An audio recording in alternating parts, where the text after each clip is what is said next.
जनपद संभल की चंदौसी में सेवा बहाल की मांग करते हुए संविदा विद्युत कर्मी हड़ताल पर बैठी। आपको बता दें कि पूरा मामला जनपद संभल की चंदौसी कोतवाली क्षेत्र के फुव्वारा चौक का है, जहां पर विद्युत विभाग में संविदा पर तैनात रही महिला कर्मी मंजू अपनी मांगों को लेकर भूख हड़ताल पर बैठ गई।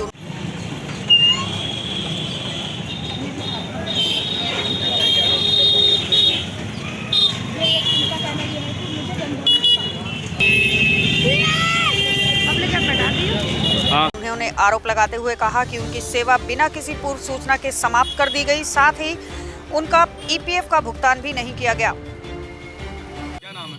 मेरा नाम मंजू है। भूख हड़ताल पर क्यों बैठी हैं? भूख हड़ताल पे इसलिए बैठी हूँ क्योंकि मैं सन 2018 से बिजली विभाग में काम कर रही थी।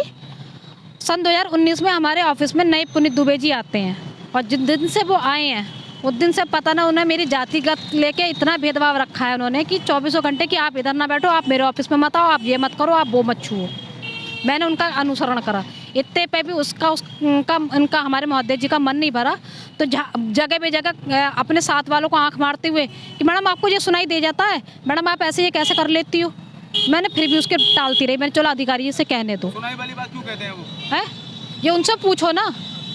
मेरा क्योंकि कान से दिव्यांग हूँ ना मैं, इसलिए मेरी दिव्यांगता का उसने मजाक बनाया, मेरी जातिगत को लेकर वो बातें बनाता था।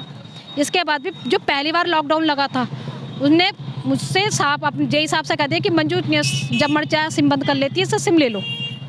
मैंने उनसे कहा साबित कर दीजिए, आप साबित कर दीजिए या आप लिखित में ले लीजिए। उसकी सारी बातें फेल हो गई, तो उस समय तो चुप लगा गया। फिर उसकी दूसरी बार जो लॉकडाउन लगा था उसमें भी उन्होंने मुझसे बदतमीजी की, तो एसडीओ ऑफिस में झगड़ा भी हुआ था जिसमें मेरे संविदा कर्मी बीच में पड़े थे, समझौता करवाया था। जब उसके हो जाने के बाद अब जब नई कंपनी आई तो उसने अपनी भड़ास निकालने के लिए संविदा जो हमारे नया कंपनी का सुपरवाइजर था भरत कुमार, उससे साठगांठ कर ली। सुपरवाइजर की 5 फरवरी को मेरे पर रिकॉर्डिंग भी है। उन्होंने मुझे ये तो बताया कि मुझे कहाँ काम करती हूँ, क्या करती हूँ, वो मिलना चाहता। उसने नहीं बताया, मुझे निकाल दिया। मैं काम करती रही 5 फरवरी तक मैं पूरी फरवरी काम करा। 2 मार्च को सरकारी सिम बंद हो गया। मैंने 9 मार्च को लिखित में कंप्लेंट दी थी। हमारे पुनीत नितिन पारासर भैया हैं, वो बेचारे मेरे फेवर में गए थे, उन्होंने दे के आए थे, उन्होंने मोहर भी लगाई अधिकारियों ने।